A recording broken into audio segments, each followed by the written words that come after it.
ძალიან მიხარია მეც რომ დღეს რაღაცა ამ ძალიან საინტერესო თემაზე მომიწევს საუბარი, იმიტომ რომ აქამდე იყო ხოლმე ყოველთვის რაღაც ტექნიკური მასტერკლასები და ისე რომ ზოგადად პროფესია როგორც ადვერტაიზერზე არასდროს არ მქონია საშუალება რომ ესაუბრა და ანუ ვფიქრობ რომ ძალიან საინტერესო და ინფორმაციული იქნება იმ კუთხით, რომ ზუსტად დაგეხმარებათ, ანუ მიიღოთ რაღაც გადაწყვეტილება, რომ აი თქვენი არის თუ არ არის და ზოგადად რას ნიშნავს ადვერტაიზერი და რამდენად მოთხოვნადი არის ბაზარზე და აი ამ ყველაფერს მაქსიმალურად გაგიზიარებთ და ჩემს გამოცდილებასაც, ანუ მე საიდან დავიწყე და რეალურად როგორ მოვედი აქამდე, შეიძლება ძალიანაც საინტერესო აღმოჩნდეს ყველასთვის, იმიტომ რომ აი როგორც ვნახე, რაღაც სხვადასხვა პროფესიის ადამიანები ხართ ახლა აქ რეალურად შეკრებილები და ალბათ ყველას გაქვთ რაღაცა იმის სურვილი, რომ რაღაცნაირად თქვენი კარიერა შეცვალოთ ან რაღაც დამატებითი უნარები შეიძინოთ და ნუ აი მაგ ყველაფრის წინაშე რაღაც პერიოდის წინ მეც ვიდექი და ანუ მეც გაგიზიარებთ, ასე ვთქვათ, ჩემ გზას როგორ მოვედი აქამდე. ან 5 წლიანი გამოცდილება მაქვს, 5 წელზე მეტია, რაც უშუალოდ ციფრული მარკეტინგის მიმართულებით მოღვაწეობ და რაღაცა უფრო ვიწროთ, ანუ ვარ advertiser-ი full time კომპანია Windforce-ში, ანუ კრეატიულ სააგენტო Windforce-ში, ანუ მანდ არის ასე ვთქვათ, ჩემი ყველაზე მნიშვნელოვანი და საინტერესო პროექტები, რაზეც მიმუშავია, ანუ ჯამში რეალურად 30-ზე მეტ ადგილობრივ და საერთაშორისო ბრენდთან მომიწია ამ დროის განმავლობაში, რომ მქონოდა რაღაც თანამშრომლობა და ანუ ეს არის რაღაცა მცირე ჩამონათვალი იმ პროექტებისა და იმ ბრენდებისა, რაზეც რეალურად ამ დროის განმავლობაში ვიმუშავებ. 5 წლიანი გამოცდილება მაქვს რეალურად ციფრული მარკეტინგის სფეროში, თუმცა ანუ რეალურად ჯამურად ჩემი გამოცდილება დაახლოებით 15 წელს მოიცავს და ანუ თავიდანვე ციფრულ მარკეტინგში და მარკეტინგში ესე არ დამიწყია და იყო რაღაცა ძალიან დიდი გზა, სანამ აქამდე მოვედი და ანუ აი დაახლოებით 5-6 წლის წინ დამიდგა ის მომენტი, რომ რაღაცა ცვლილება იყო საჭირო, ანუ ხვდებოდი და ძალიან მინდოდა, რომ რაღაცა საინტერესო და თანამედროვე პროფესია შემეძინა, რაზეც რეალურად ბევრს ვიმუშავებდი, ძალიან დიდ ძალისხმევას ჩავდებდი და მე რეალურად ვიტყოდი, რომ აი რაღაც მიმართულებით პროფესიონალი ვარ და უკვე რაღაცა ესეთი ვიწრო მიმართულებით რაღაც საინტერესო და შთამბეჭდავი გამოცდილება მექნებოდა. ჩემი ასე ვთქვათ პირველი ნაბიჯებიც რეალურად კურსის გავლით დაიწყო, რაც ალბათ თითქმის ყველა შემთხვევაში ეგრე არის, რომ იმ ძირითად უნარებს, რაც საჭიროა და ცოდნას, რომ ზოგად ცოდნას, ანუ რას ნიშნავს ზოგადად ციფრული მარკეტინგი, პლატფორმების შესახებ ინფორმაციას და ასე შემდეგ, ანუ ყველა რაღაცნაირად კურსიდან იღებს და მე უკვე მან შემოდის რეალურად შენი უნარები, რომ განავითარო ის შესწავლილი უნარჩვევები, ის ინფორმაცია რაც მიიღე კიდევ უფრო სიღრმისეულად გაიაზრო და დაამუშავო და იმაკიდან იწყება რეალურად ის, რომ პროფესიონალი ხდები რაღაც საინტერესო მიმართულებით და ანუ ამ ყველაფერს რეალურად მე უკვე შედეგებში ხედავ, რამდენად გიფასდება რა. ზოგადად რო დავიწყოთ იმით, რა არის ციფრული მარკეტინგი, ხო? ანუ შეიძლება უმრავლესობა უკვე იცით, მაგრამ მაინც რო გავიმეოროთ, ანუ ციფრული მარკეტინგი არის კომუნიკაცია ინტერნეტში, ანუ ონლაინ კომუნიკაცია, რომელიც მოიცავს როგორც კომუნიკაციის ნაწილს, ეს შეიძლება იყოს სოციალურ მედია მარკეტინგის პოსტები, სხვა სტატიები და ასე შემდეგ, ასევე რეკლამის ნაწილს, ხო? ანუ ბრენდები რეალურად ციფრული მარკეტინგის დახმარებით ცდილობენ მისვნენ მის სამიზნე მომხმარებელს და რეალურად მიაღებინონ გადაწყვეტილება რაღაცა პროდუქტის და მომსახურების შეძენასთან დაკავშირებით. ან თვითონ ციფრული მარკეტინგი საკმაოდ ისეთი მოცულობითი თემა არის და ძალიან ბევრ მიმართულებას აერთიანებს, ანუ ციფრული მარკეტინგის ეკოსისტემა, ასე ვთქვათ, იქმნება შემდეგი მიმართულებებისგან. ეს არის სოციალურ მედია მარკეტინგი, რაც რეალურად მოიცავს სოციალურ მედია პლატფორმებში რეკლამას და კონტენტის განთავსებას, ანუ ყველაზე ისეთი მნიშვნელოვანი პლატფორმა, როგორც საქართველოში ისე გლობალურ ბაზარზე არის მეტას პლატფორმები, Facebook და Instagram-ი და ესეთი ყველაზე მსუყე და მნიშვნელოვანი პლატფორმა არის, რასაც ყველაზე კარგი შედეგები მოაქვს კომპანიებისთვის, ყველაზე უკეთესი ამონაგები არის რეალურად სარეკლამო კამპანიებიდან ამ არხებში და ანუ აი როგორ არის იცით, რომ აი თუ სოციალურ მედია მარკეტინგის მიმართულებით, მეტას პლატფორმებს ისწავლით და ანუ მეტას მიმართულებით გაიღრმავებთ ასე ვთქვათ, ცოდნას და გამოცდილებას, მე უკვე ნებისმიერ პლატფორმაზე ძალიან მარტივია მუშაობა, ანუ პირობითად მე უკვე ძალიან მარტივად გადაიწყობით LinkedIn-ზე, TikTok-ის advertising-ი ჯერჯერობით საქართველოში არ არის, მაგრამ ეგეც მალე იქნება და თუ Meta-ს პლატფორმები კარგად გეცოდინებათ რეალურად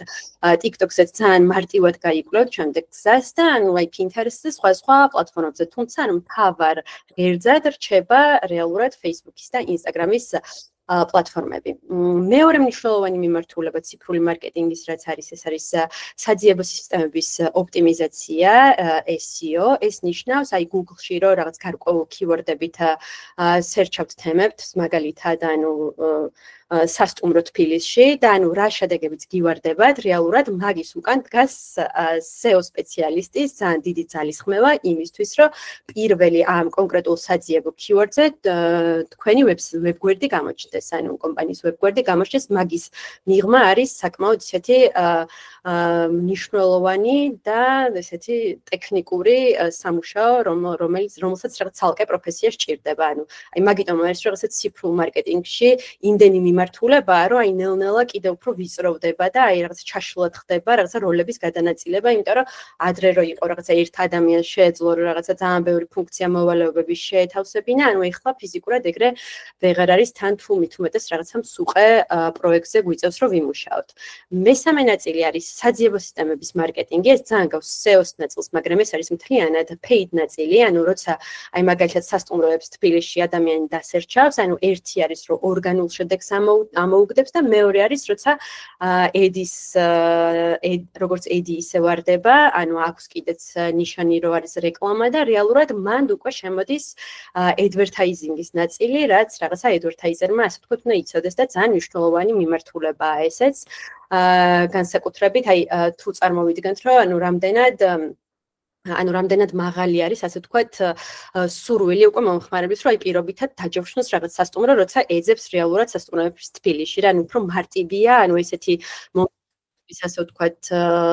კონვერტაცია და შესაბამისად ანუ ეს მიმართულება ძალიან მნიშვნელოვანია. ასევე არის display და video advertising-ი ერთ-ერთი მთავარი მიმართულებად, რაც მოიცავს უშუალოდ საბანერე განთავსებებს, აი როდესაც ვებგვერდებზე შევდივართ და რაღაც სხვა სახის ბანერები და კომუნიკაციები გვხვდება და ასევე YouTube ვიდეოების advertising-ი, როცა YouTube-ზე გვხვდება რაღაცა გარკვეული ტიპის რეკლამები. Content marketing ესეც ხალხი გვაქვს გამოყოფილი, როგორც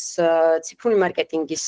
შემადგენელ ნაწილად, თუმცა აი ვიტყოდი, რომ აი content marketing-ი ერთ-ერთი მთავარი, ასე ვთქვათ, მიმართულებაა, რომელიც ყველა დანარჩენ მიმართულებას ეფექტურად ამუშავებს. რა, ანუ content-ი დღეს არის ისე, რომ ანუ უმნიშვნელოვანესი ნაწილია საბოლოოდ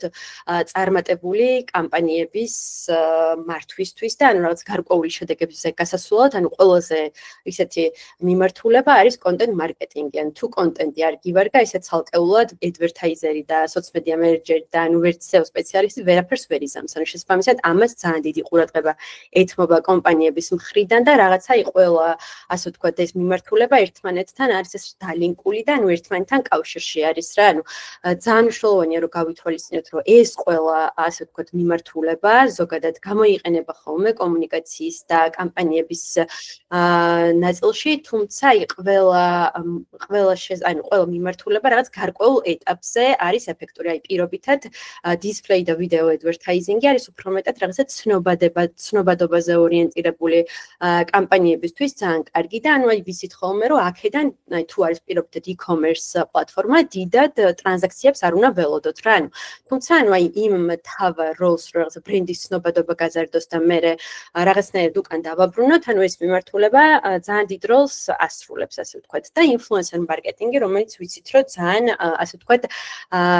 ძლიერ მიმართულებად რჩება, ანუ საქართველოშიც და საზღვარგარეთაც, ანუ ძალიან დიდი გავლენა აქვს, ანუ ზოგადად content creator-ებს, influencer-ებს აუდიტორიაზე, თან განსაკუთრებით თუ რაღაცა ხარისხიანი აუდიტორია ყავთ და რაღაცა კონკრეტულ ნიშა უჭირავთ და რაღაც ამ ნიშის გარშემო რაღაც აკეთებენ თავიანთ content-ს, ანუ მით უმეტეს opinion leader-ები ხდებიან რეალურად მომხმარებლებისთვის და ანუ ამ მიმართულების ჩართვაც რაღაცა მთლიან ციფრულ მარკეტინგულ სტრატეგიაში ყოველთვის ძალიან მნიშვნელოვანია ხოლმე. ანუ ეს რომ რაღაც ციფრული მარკეტინგის შესახებ წარმოდგენა გქონდეს, რა მიმართულებებს მოიცავს და შემდეგ უკვე ჩნდება როლები, ანუ ადამიანები, ანუ პროფესიები, რომლებიც ამ ყველაფერს აკეთებენ და ანუ ეს სტრატეგიულად სისრულეში მოყავთ. ანუ აი როგორც ჩამოვთვალე, რეალურად რამდენი მიმართულებასაც მოიცავს რეალურად ციფრული მარკეტინგი და თუ ამას რაღაც გადავიყვანთ სუყე კომპანიის, რომელიც კარგად ხარჯავს და აი მაგალითად e-commerce პლატფორმა რო წარმოვიდგინოთ, ანუ თქვა აქვს კომპანიას რაღაცა e-commerce გაყიდვები და აი რეკლამას თქვა ციფრულ სამყაროში მისთვის არის ერთ-ერთი გაყიდვების მნიშვნელოვანი არხი. ანუ აი მაგ შემთხვევაში განსაკუთრებით საჭიროა ხოლმე რომ აი ეს სხვადასხვა როლი სხვადასხვა ადამიანზე იყოს განაწილებული. ანუ ციფრული მარკეტინგის მენეჯერი, აი ხშირად თქვენ შეიძლება რაღაც ვაკანსიებს რო გადახედოთ ხოლმე, აი ნახოთ რომ აი მაგალითად კომპანია ეძებს ციფრული მარკეტინგის მენეჯერს და პარალელურად თხოვს ამ მენეჯერს რომ იყოს სოციალური მედია მენეჯერიც, კონტენტ კრეატორიც, ადვერტაიზერიც, SEO სპეციალისტიც და ანუ ყველაფერს აკეთებდეს ეს ერთი ადამიანი. ადრე უფრო ცუდი მდგომარეობა იყო მაგ კუთხით, ან ფაქტიურად მოიაზრებოდა რომ ერთი ადამიანი, ანუ ციფრული მარკეტინგის მენეჯერი იყო, ვინც ამ ყველაფერს ასრულებდა და აი ეხლა ნელ-ნელა ძალიან დიდი საჭიროება გაჩნდა, რომ აი ეს ასე ვთქვათ როლები გადანაწილდეს სხვადასხვა ადამიანებზე და რეალურად ყველამ რაღაცა თავისი მოვალეობა შეასრულოს. ანუ ამის მიზეზი ერთის მხრივ არის ის, რომ ანუ კომპანიებმა დაინახეს ის, რომ რეალურად როცა ერთი ადამიანი აკეთებს ამ ყველაფერს, ნაკლებად ეფექტური არის, ვიდრე როდესაც ყველა რაღაცა თავის პასუხისმგებლობის გარშემო, ანუ მუშაობს და რა თქმა უნდა ეს ყველაფერი რაღაცა ერთმანეთთან არის დაკავშირებული, ყველა ერთმანეთთან არის ეს როლებით გადაჯაჭვული და ანუ საერთო მიზანს, საბოლოო და საერთო წარმატებას ერთად ქმნიან, თუმცა ძალიან მნიშვნელოვანია, რომ პირობითად ადვერტაიზერი, ადამიანი, რომელიც უფრო რეკლამაზე არის ორიენტირებული და კამპანიების სტრატეგიულად დაგეგმვაზე და შემდეგ ოპტიმიზაციებს და რაღაც გარკვეულ შედეგებზე გასვლაზე რო არის ორიენტირებული, ის ადამიანი პარალელურად არ ფიქრობდეს, რომ პირობითად რაღაცა პოსტები აქვს განსათავსებელი, რაღაცა კონტენტის მიმართულებით საფიქრალი აქვს, რომ რა მიმართულებები უნდა გააკეთოს, როგორი კონტენტ ლაინები და ასე შემდეგ და რაღაცნაირად ყველა იყოს თავისი უფლება მოვალეობების გარშემო. ანუ ეს არის ერთი ნაწილი და აი მეორე მხრივ, აი მე პირადად ძალიან მჯერა, რომ როდესაც დამწყები ხარ, ანუ ძალიან კარგია თუ ყველა მიმართულებას რაღაცნაირად შეეხები, პირობითად კონტენტსაც გააკეთებ, ადვერტაიზინგსაც გააკეთებ, იქ რაღაცა ანალიტიკის ნაწილიც შემოვა, ასე ვთქვათ, შენს პასუხისმგებლობებში, ეგ უფრო გეხმარება შენ როგორც რაღაც დამწყებ ადამიანს ამ სფეროში, რომ აი უკეთესად დაინახო. ხო, სალომე კი მარტო არ ხარ, ანუ თავიდან ყველანი ეგრე ვართ ხოლმე, ანუ ყველაფერს ვაკეთებთ ხოლმე და ანუ რეალურად ეგ ერთის მხრივ ერთადერთი რასაც რაღაც დადებითს ვხედავ მაგ ყველაფერში არის, აი უფრო მეტად ხვდები რისი კეთება სიამოვნებს რა. ანუ აი მეც თავიდან ყველა ეგრე იწყებს, ანუ ეს ძალიან რთულია, რომ აი ვიღაცამ თუ არ დაგაკვალიანა და რეკომენდაცია არ გაგიწია და არ პირობითად არ მიგამაგრა რაღაც პროექტზე, რომ რაღაც აი ესე ვიწროთ შეძლო და თქვა ადვერტაიზერის როლი, ესე რაღაც გამოცდილების გარეშე რო შეითავსო, თუმცა ანუ რეალურად მეც რო დავიწყე ციფრული მარკეტინგის მენეჯერი მე რქვა, ანუ რეალურად ვაკეთებდი კონტენტსაც, ანუ ადვერტაიზინგსაც, ანუ ყველაფერი იყო ფაქტიურად ჩემ მხარეს და აი მაგ ნაწილში ძალიან მარტივად დავინახე რისი კეთება მსიავნებს, ანუ აი სად არის უფრო მეტი ენთუზიაზმი, ასე ვთქვათ, რომ რაღაცეები აი უფრო სიღრმისეულად რო გინდა რომ ისწავლო, ანუ უფრო მეტად აი რაზეც გინდა რომ რაღაცა ინფორმაციები უკვე დაამუშავა და რაღაცა ის შენი თავის რაღაცა მაქსიმალურ შედეგზე გახვიდე, ასე ვთქვათ, რომ აი რაღაცა თან საინტერესო იყოს, არ იყოს რაღაც რუტინული და თან ნუ ეს ყველაფერი რაღაცა ფინანსურადაც მიმზიდველი იყოს რა. ანუ ციფრული მარკეტინგის მენეჯერი ზოგადად არის ის ადამიანი, ვინც ყველა მიმართულებაზე, ასე ვთქვათ, კომპეტენტურია, ანუ აუცილებლად უნდა იცოდეს ციფრული მარკეტინგის მენეჯერმა კონტენტის ნაწილიც, ადვერტაიზინგის ნაწილიც, SEO-ს პრინციპებიც, ანუ ინფორმაციების დამუშავებაც უნდა შეეძლოს, რადგან ეს არის ადამიანი, ვინც აერთიანებს ყველა დანარჩენ რგოლს რა. ანუ რომ წარმოვიდგინოთ, ციფრული მარკეტინგის მენეჯერი არის ის მთავარი რგოლი, რომელიც შემოიკრებს, ასე ვთქვათ, სხვა ადამიანებსაც მის გარშემო და რაღაცნაირად ეფექტურად ამუშავებს. საქართველოს რეალობაში როგორ არის იცი, ანუ აი თუ ძალიან დიდი კომპანია არ არის, აი ციფრული მარკეტინგის მენეჯერი და მარკეტინგის მენეჯერი რაღაცნაირად ინაწილებენ ხოლმე როლებს რა, ანუ აი მე თითქმის ანუ ძალიან დიდ კომპანიებს თუ არ ჩავთვლით, არ მქონია ეგეთი გამოცდილება, რომ საშუალო ზომის კომპანიებს მარკეტინგის მენეჯერიც ყავდეს, ციფრული მარკეტინგის მენეჯერიც, ადვერტაიზერიც და ესე ძალიან ჩაშლილად იყოს როლები რა, ზირთად ერთი ადამიანია ხოლმე, ან ციფრული მარკეტინგის მენეჯერი ქვია, ან მარკეტინგის მენეჯერი ხო, რომელიც რეალურად აი ამ მთელი ციფრული კამპანიების და აი გუნდის მართვის ნაწილში ძალიან აქტიურად არის ჩართული. სოციალური მედია მენეჯერი არის ის ადამიანი, რომელიც პასუხისმგებელი არის სოციალურ მედია პლატფორმებში, ანუ კონტენტის ნაწილში დაგეგმვას და განთავსებაზე. ანუ ეს არის იდეალური წყობა, როცა რეალურად სოციალურ მედია მენეჯერს ხოლო თავის პასუხისმგებლობის გარშემო აქვს ასე ვთქვათ ვალდებულებები. მაგრამ აი ხშირ შემთხვევაში საქართველოში ეგრე არის, რომ სოციალური მედია მენეჯერს თხოვენ, რომ ადვერტაიზინგის იცოდეს რა, ანუ ეგეც ის არის, ანუ უმეტესობა მიცის, მაგრამ ძირითადად იციან ზედაპირულად, ანუ მარტივად რო ვთქვათ, აი მარტივ კამპანიებს დაასეტაპებენ, მაგრამ ანუ სიღრმისეული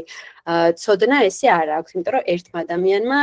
რაღაცა ყველა მიმართულებით, რამდენ რაღაცაზე უნდა იფიქროს და იზრუნოს, ანუ სწორედ ეგ არის მიზეზი რა, ანუ სიღრმისეული კომპეტენცია, ანუ ამ ბაზარს აკლია იმის გამო, რომ ანუ აი ერთ ადამიანს უწევს, რომ რაღაცა ბევრს მიედ მოედოს, ასე ვთქვათ და სხვა მიმართულებები აკეთოს.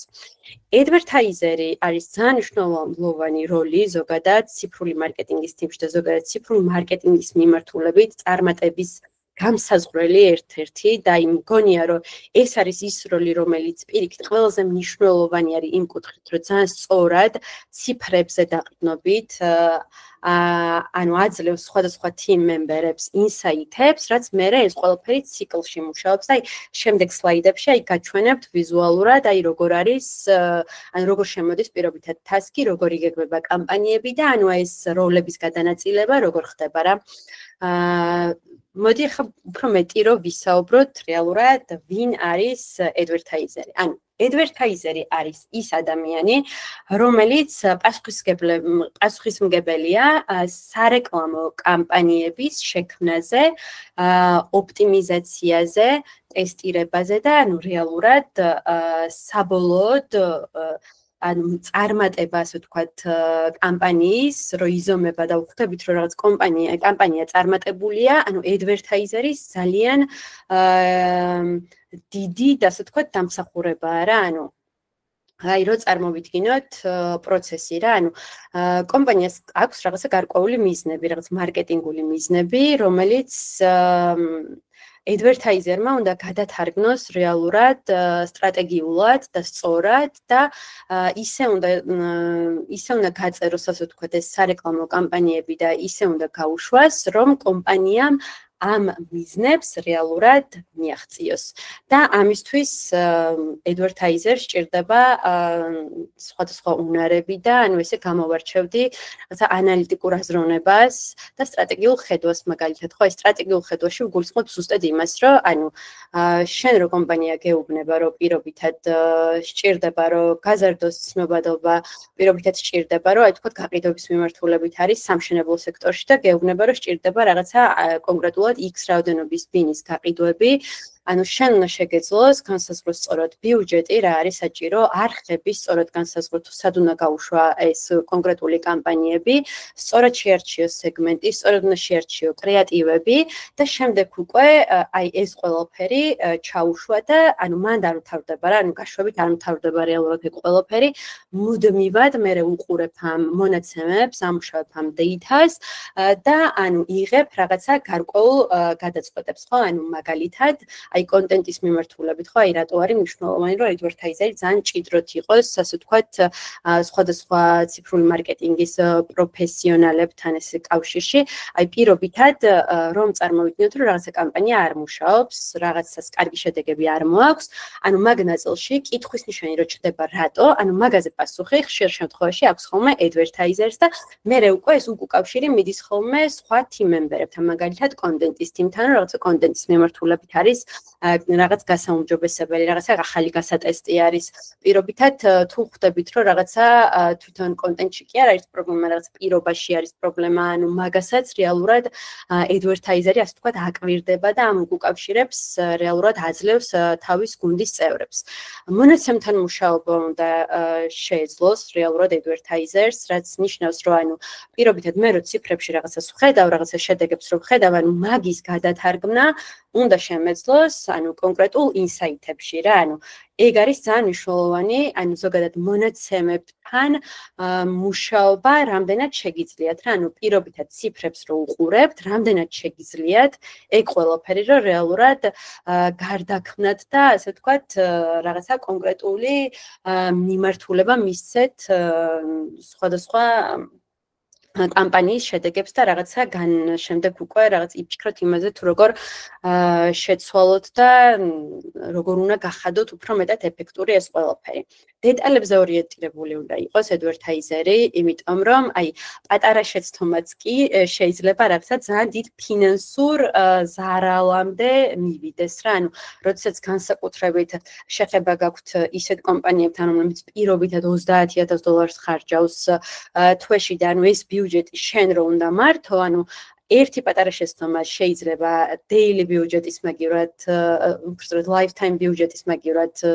მიგეთითოს daily ბიუჯეტი არ შეხედო ამ ყველაფერს, გაუშვა და ანუ ძალიან მარტივად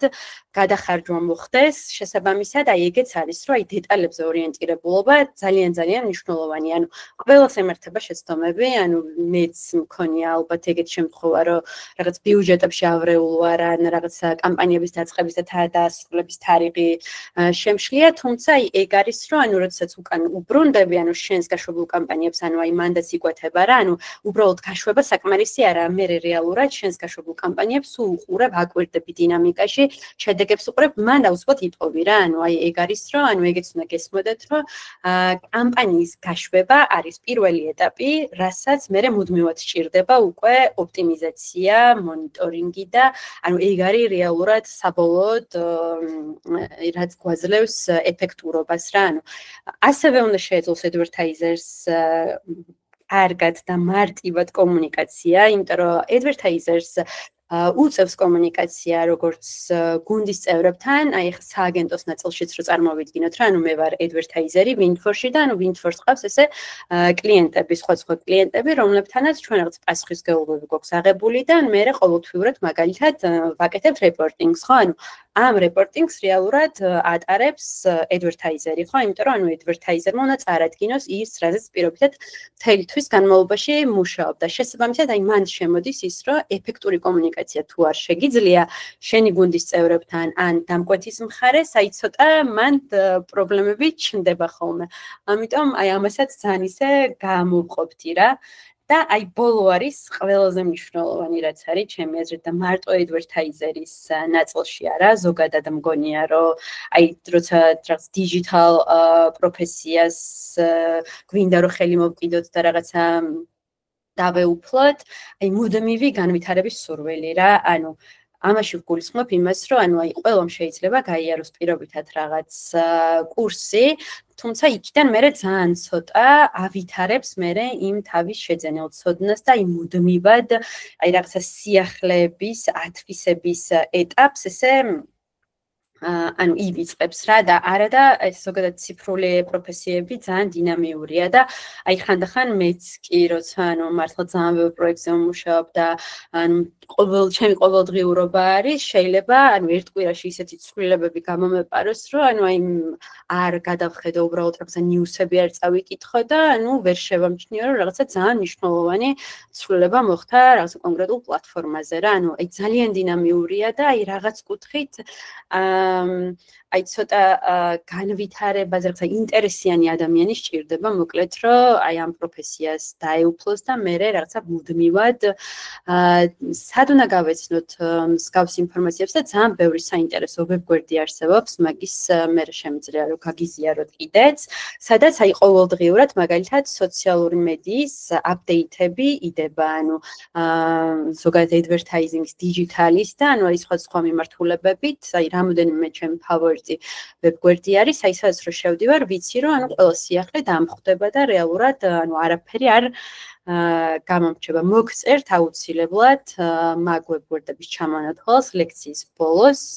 2-3 არის და რეალურად აი მაგას თუ გადახედავთ ხოლმე, ჩათვალეთ რომ ანუ არაფერი ინფორმაცია ესე არ გამოგრჩებათ და ძალიან ბევრ საინტერესო რაღაცას ისწავლით კიდეც, იმიტომ რომ რეალურ кейსებზეც ხშირად არის ხოლმე სტატიები და მოკლედ აი ეგ იყო რაღაცა აი ჩემ ნაწილშიც, რაც ძალიან დამეხმარა, აი რაღაც რეალურ кейსებს ვკითხულობდი ხოლმე, თუ რაღაც სტატიებს ვკითხულობდი, აი სხვის გამოცდილებებს ვიზიარებდი, ანუ ძალიან მნიშვნელოვანი არის გამოცდილების გაზიარებაც რა, ანუ ამ მიმართულებით და აი განსაკუთრებით ძალიან მნიშვნელოვანია, აი საქართველოში თუ ვაპირებთ რაღაცა და ალბათ თავიდან ყველა საქართველოში აპირებს, რომ ამ მიმართულებით დაიწყოს ასე ვთქვათ მოღვაწეობა, ანუ მნიშვნელოვანია, ანუ საქართველოს გამოცდილების გაზიარებაც რა, იმიტომ რომ აი ძალიან განსხვავდება საქართველოს მარკეტი რეალურად მაგალითად US-ის მარკეტთან, ანუ რადიკალურად განსხვავებული მოცემულობა არის და აი მაგიტომ რაღაცები რაც ამერიკაში მუშაობს, საქართველოში არ მუშაობს, იმიტომ რომ აი პირობითად ჩვენთან თუ მეტას პლატფორმებზე 3 მილიონი იუზერი გვყავს, ამერიკაში 278 მილიონი მომხმარებელია და შესაბამისად, ანუ პლატფორმასაც მეტი გასაქანი აქვს, რომ რაღაცა სწორი აუდიტორია მოძებნოს, რაღაცა სწორად მისვდეს შენს targets და შენი მიზნები რაღაცნაირად სწორად მიგაღწევინოს რა, ანუ ამიტომ არის რომ აი რაც ანუ სადაც კი საშუალება გექნებათ რომ რაღაც ქართული გამოცდილება გაიზიაროთ და რაღაცა кейსადებს გაეცნოთ, ანუ მაქსიმალურად ეცადეთ რომ თუ გადაწყვიტავთ რომ ამ მიმართულებას გაყვეთ, ანუ ყველაფერი არ გამოტყუოთ და მოკლედ მაქსიმალური ინფორმაცია მიიღოთ სხვა პროფესიონალებისგან. ზოგადად როგორი არის მოთხოვნა ბაზარზე advertisers-თან მიმართებით, ანუ მე როცა ვიწყებდი ამ მიმართულებით, ანუ 5 წლის წინ ასე ვთქვათ, აი როგორც ვახსენე, აი დიდად არ იყო მოთხოვნადი, აი კონკრეტულად advertiser-ის პოზიცია რა, ანუ უფრო მეტად იყო ხოლმე რომ ციფრული მარკეტინგის მენეჯერს ეძებდნენ კომპანიები და ანუ მერე იყო ის რომ ეს ადამიანი აკეთებდა ანუ advertiser-ის საქმესაც სოციმედიას და ასე შემდეგ.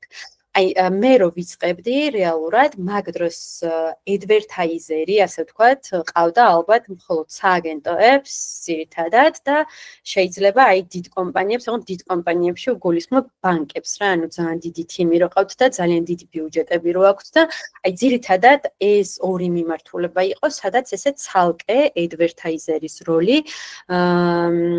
იკვეთებოდა, თუმცა აი დღეს ძალიან შეცვლილი არის მაგ კუთხით მოცემულობა, ძალიან მოთხოვნადი არის, აი საშუალო ზომის კომპანიებმაც გაანალიზეს, რომ რეალურად advertiser-ის როგორც ცალკე პროფესიით როდესაც ჰაყავთ თანამშრომელი, ანუ შედეგებსაც ეტყობა, ანუ რეალურად და მოთხოვნა ძალიან გაზრდილია, აი თქვენც ახლა რომ გადაალოთ რა, უბრალოდ თვალი, მაგალითად LinkedIn-ზე რო ჩაწეროთ advertiser-ი, ესე ვთქვათ, საძიებოში, ანუ ნახავთ რამდენი კომპანია ეძებს რეალურად advertiser-ს, აი პირობითად თუ e-commerce-ია ხო აუცილებლად სჭირდება advertiser-ი ცალკე ესე პროფესიად, მაგალითად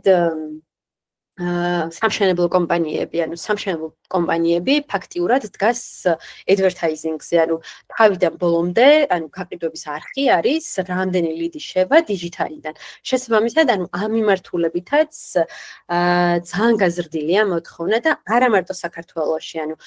საქართველოს ფარგლებს გარეთაც, ანუ მაგალითად ამერიკიდან, ანუ ძალიან ხშირად და სულ უფრო სწორად ეძებენ საქართველოში მოქმედ advertiser-ებს, რომლებსაც ძალიან კარგი, ასე ვთქვათ, პირობებით აინტერესებენ. ძალიან დეფიციტი არის პროფესიონალების და ამაში ვგულისხმობ იმას, რომ აი ზედაპირულად აქვს ყველას ნასწავლი თითქმის, ანუ აი ესე რომ დაგჭირდეთ, რომ advertiser-ი გამოცდილი მოძებნო, ძალიან გაგიჭირდება, ანუ რეალურად, იმიტომ რომ ანუ ძალიან ცოტა ადამიანი არის, ვინც ძალიან სიღრმისეულად და კარგად იცის ეს მიმართულება და აი ბაზარი ძირითადად გაჯერებული არის. აი ანუ აი რაღაც ზედაპირული ცოდნით ასე ვთქვათ და ის სიღრმეებში უკვე ვეღარ შედიან და აი მაგიტომ არის რომ ეხ არის ძალიან კარგი დრო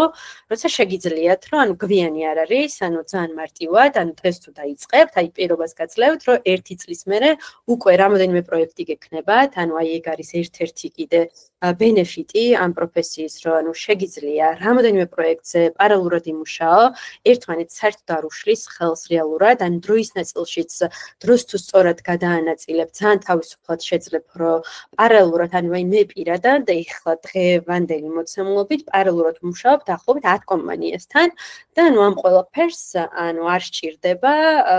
რაღაც ოვერთაიმებზე მუშაობა და არანორმალურ რეჟიმში ყოფნა რა ანუ ამ ყველაფერს თავარია რაღაცა თქვენი დროის მენეჯმენტი და ტასკების მენეჯმენტი შეძლოთ სწორად და რაღაცა დაალაგოთ თქვენ კომპანიებთან ეს პროცესები, სხვა team member-ებთან და მერე უკვე ყველაფერი ისე ძალიან კარგად მიდის.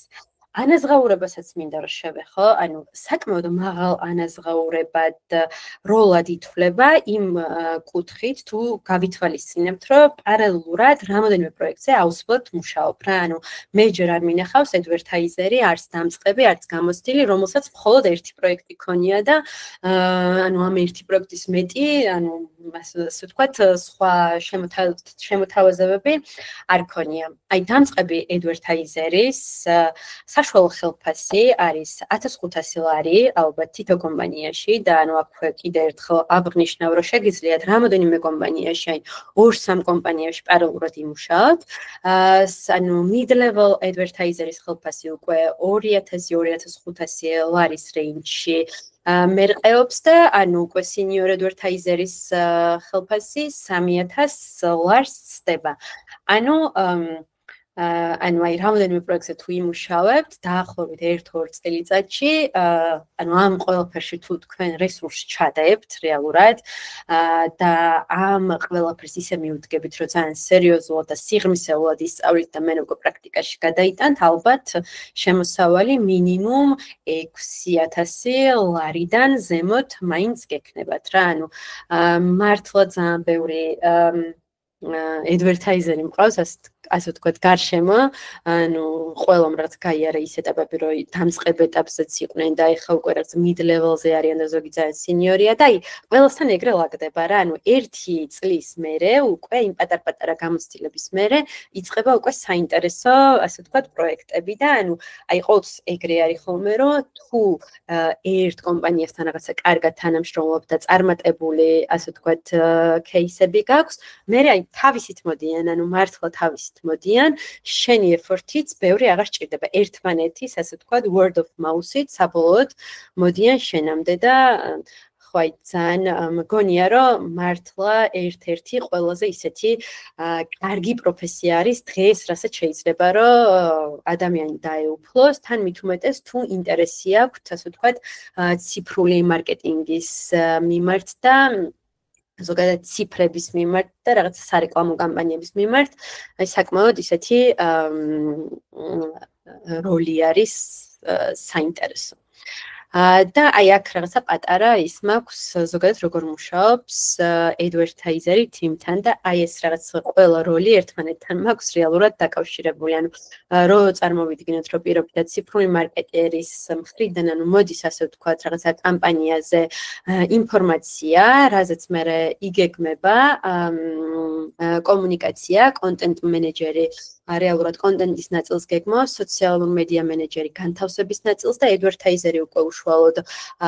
კამპანიის ჩაშვების ნაწილზე არის პასუხისმგებელი და ის შემდეგ ისევ მოდის უკან team-თან ინფორმაცია, იმიტომ რომ როგორც თქვი, ანუ ეს ყველაფერი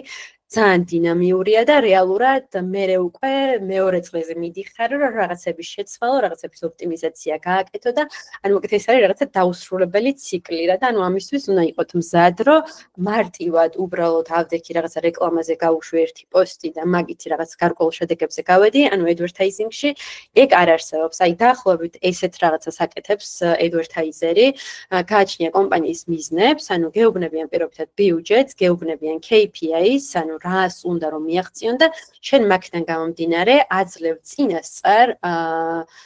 შედეგებს, ასე ვთქვათ, ეუბნები რომ რაღაცა ამ ბიუჯეტს მე აი ესე გადავანაწილებ, ამ პლატფორმებზე გავუშვებ, ამ ობიექტივებით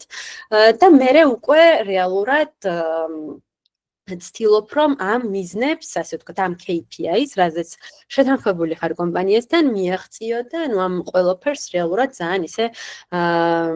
სწრაფად და სხვადასხვა უკავშირების გაცვლის ფონზე, მოკლედ აკეთებ და ანუ აი ძალიან საინტერესოა, მოკლედ რა, აი თუ ცოტა აზარტულიც ხართ, ანუ ეს მიმართულება ნამდვილად თქვენი იქნება, იმიტომ რომ იმაზე სასიამოვნო არაფერია, რაღაცა ამ შედეგებს რომ მე უყურებ და ანუ რეალურად ხედავ, რამხელა ეფექტი აქვს შენს ჩადებულ, ასე ვთქვათ, efforts და ანუ აი ციფრებში რო ხედავთ, რომ აი რა გაყიდვები მოგაქვს კომპანიისთვის და რა შედეგები, ანუ ეგ კიდე 1-2-რად უფრო სასიამოვნოს ხთის მოკლედ თელს ამ პროცესს. ხო. და საიდან შეგვიძლია რომ დავიწყოთ? ანუ ეს იდეაში თავიდან მე ვთქვი რომ საიდან იწყებს ყველა და ჩემი ამბავიც მოგიყევით და ხო აი მან აი სულ მინდა ხოლმე ვუთხრა ყველას ვისაც რაღაცა ცვლილებები უნდა და თან თითქოს ეშინია რომ აი გვიანი ხო არ არის და ეხა ის საერთოდ არაფერ კავშირში პროფესია არ არის და ნებისმიერ დროს ნებისმიერი პროფესიის ადამიანს შეუძლია რომ დაიწყოს და დაიწყოს ალბათ აი როგორც ჩამოვთვალე ყველაზე მნიშვნელოვანი პლატფორმაა თქვი სოციალური მედიის მიმართულება და advertising-ი არა მარტო საქართველოში, არამედ გლობალზეც, ანუ ჩათვალეთ რომ 80% წარმატების რეალურად მოდის სოციალური მედია პლატფორმებიდან, მე დავიწყებდი აუცილებლად და დავიწყე კიდეც თავის დროზე უშუალოდ სოციალური მედია პლატფორმების advertising-ით და მე უკვე ნელ-ნელა, ანუ როცა ეს ამოვწურე, ნელ-ნელა მივამატე სხვადასხვა მიმართულებები და ჯამურად ესე ერთიანად ყველაფერს არ